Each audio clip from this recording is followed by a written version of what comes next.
سلام به عزیزان، به ادامه آموزش لیف ساده یا همون لیف 5 ضلعی خوش اومدین. من اینو بافتم تا اندازه پنجه دستم شد. شما میتونین بزرگتر ببافین یا حتی کوچیکتر.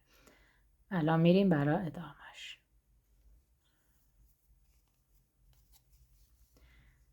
اینجا که من باید 4 تایی بزنم دیگه نمیزنم، 2 تایی میزنم، 2 تا زنجیر میزنم، برمیگردونم کارمو. تو همین اینجا نه، تو همین خونه اولی یکی دیگه میزنیم. پایه بلند.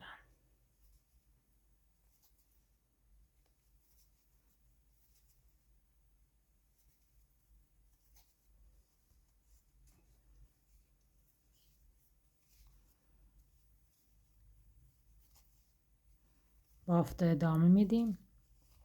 اینجا که رسیدیم 3 تا زنجیر میزنیم، میریم خونه بعد.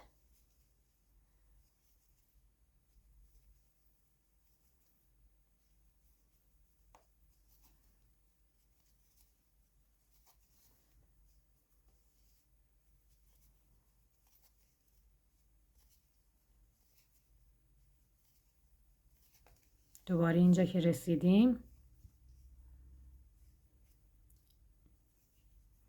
اینجا که رسیدیم 2 تا میزنیم، دوباره 2 تا زنجیر، بافت برمیگردونیم.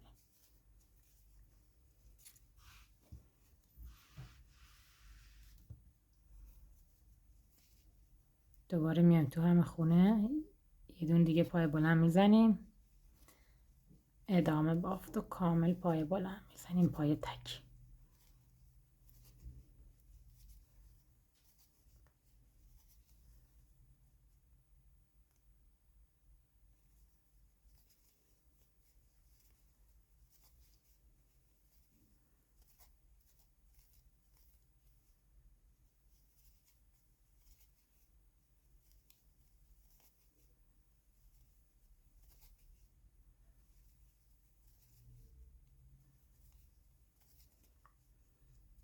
این خونه آخر باید 2 تایی بزنیم،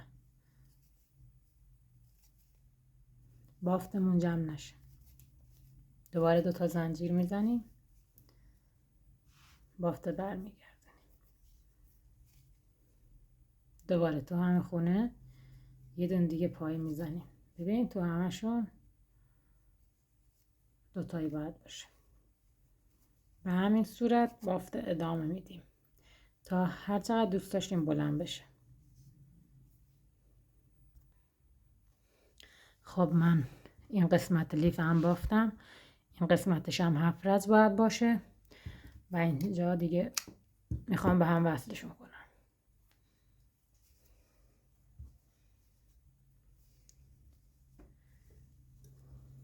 به این صورت.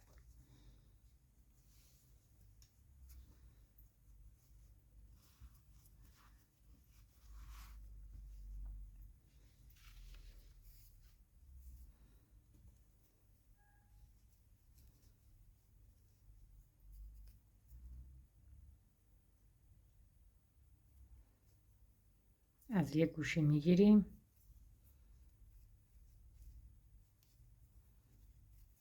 دو تا زنجیر میزنم.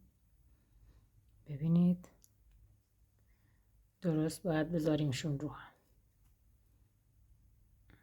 پای کوتاه میبافیم،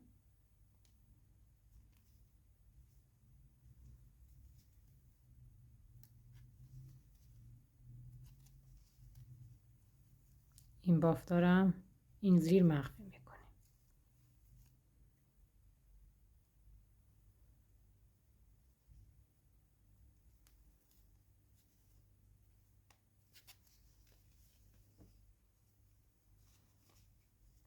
یه دون دیگه زنجیر میزنم،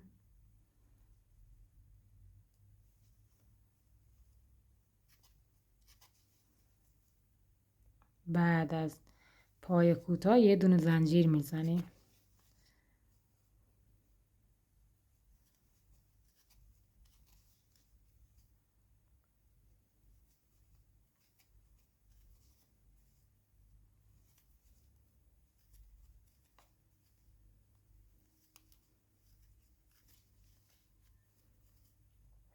این گوشه که رسیدیم 4 تا میزنیم.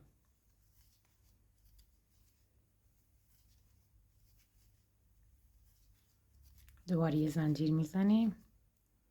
این قسمت ها رو هم بزنید، هر رجش سر هم باشن. به این شکل ببینید.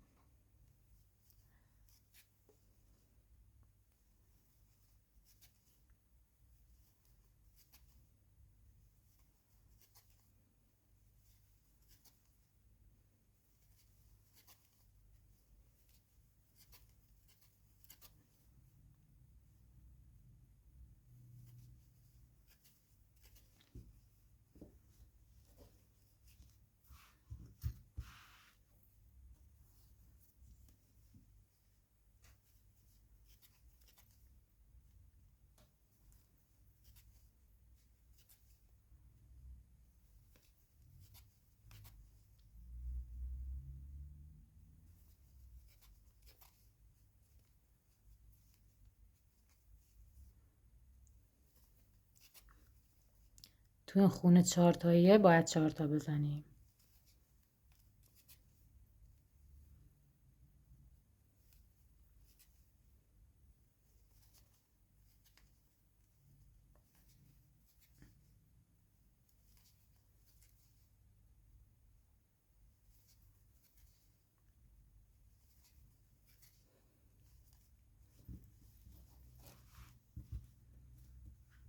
ببینید عزیزان، دیگه به همین روش میایم دور تا دورش دورگیری میکنیم، به هم وصلش میکنیم. خب عزیزان، من کلا دورگیری کردم لیفو. حالا میریم برا دستش. اگه دوست داشتی ضخیم‌تر باشه. نه خب این صورت سلایه میکنه.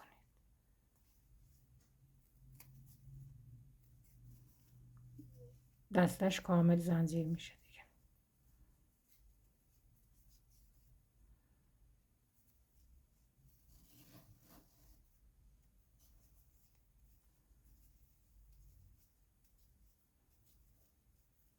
به همین صورت دستش کامل میبافیم.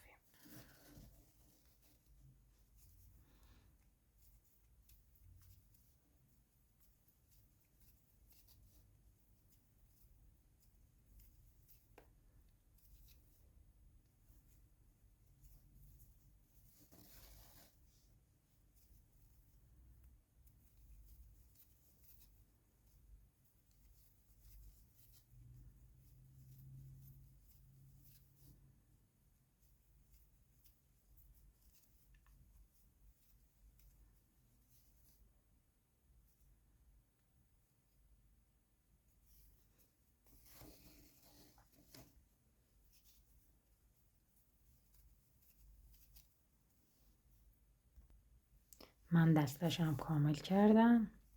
حالا میخوام وصلش کنم به این صورت. قلاب زیر زنجیر میبری.